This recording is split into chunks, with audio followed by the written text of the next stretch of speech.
বেগম খালেদা জিয়া গৃহবধূ থেকে হয়ে উঠেছেন পুরোদস্তুর রাজনীতিবিদ। মানুষের ভালোবাসায় সিক্ত হয়ে তিনবার প্রধানমন্ত্রীর পদ অলংকৃত করেছেন। তবে এর জন্য কম ত্যাগ স্বীকার করতে হয়নি। স্বজন হারানোর কষ্ট বুক পেতে নিতে হয়েছে, একাধিকবার করতে হয়েছে কারাবরণ।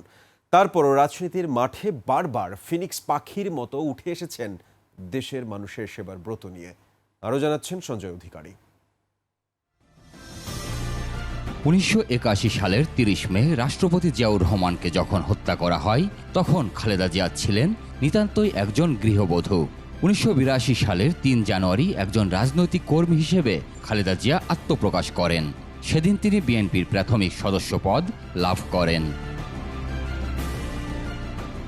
রাজনৈতিক অভিজ্ঞতা না থাকলেও দেশের অন্যতম প্রধান রাজনৈতিক দল বিএনপির হাল ধরে রাজনীতিতে সাফল্যের স্বাক্ষর রাখেন।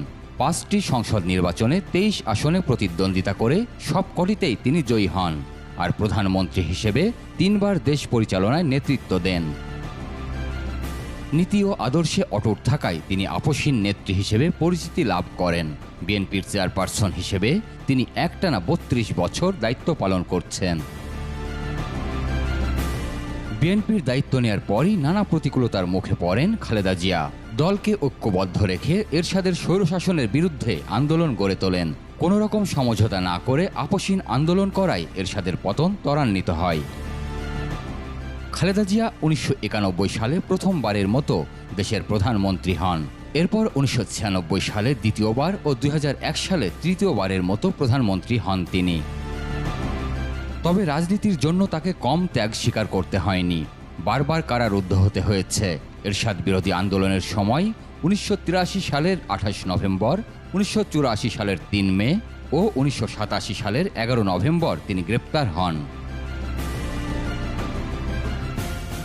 এরপর ২০০৭ সালের ৩ সেপ্টেম্বর ফখরুদ্দিন মঈনুদ্দিন সরকারের সময়ও তাকে গ্রেপ্তার করা হয়। বিশেষ সাব জেলে বন্দী ছিলেন ১ বছরেরও বেশি সময়। ২০১৮ সালে শেখ হাসিনা সরকারের সময় আবারও কারাবরণ করতে হয় এই দেশনেত্রীকে।